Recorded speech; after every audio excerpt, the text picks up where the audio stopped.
बहनों और भाइयों नमस्ते।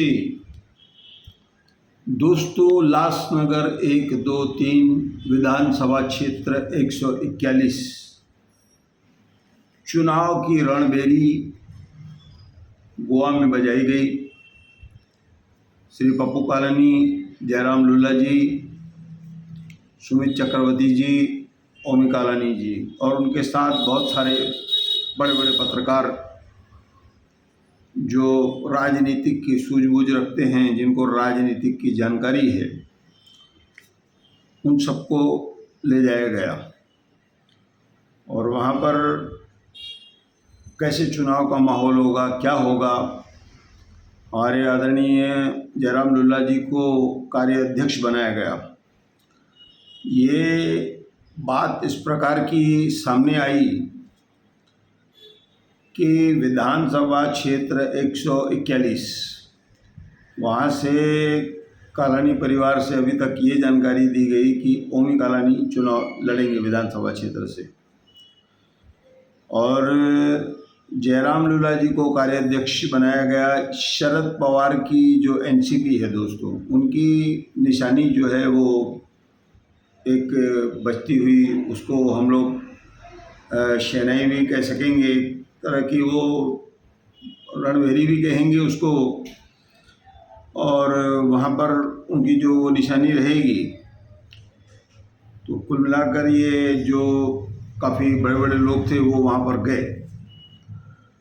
तो 40 से 50 पत्रकार भी थे ऐसा बताया गया, जो काफ़ी जानकार हैं, जो काफ़ी योग्य हैं। दोस्तों, अब बात हो गई ओमी कालानी जी की, वो वहाँ से चुनाव लड़ेंगे।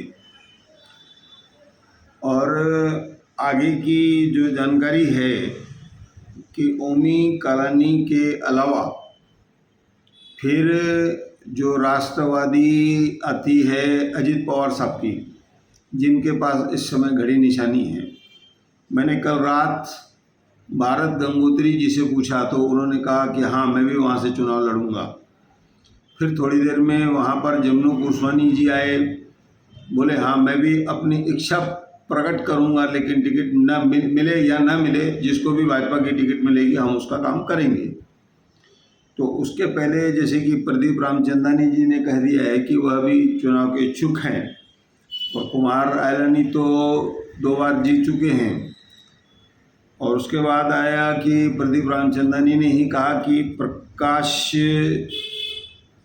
माखीजा भी चुनाव लड़ सकते हैं, महेश सुब्रमण्यम जी भी चुनाव लड़ सकते हैं।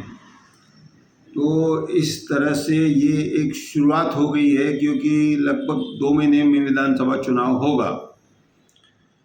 तो बड़ी चहल पहल होगी और काफ़ी कार्यकर्ताओं वगैरह को मनाया जा रहा है और उनको एकजुट किया जा रहा है।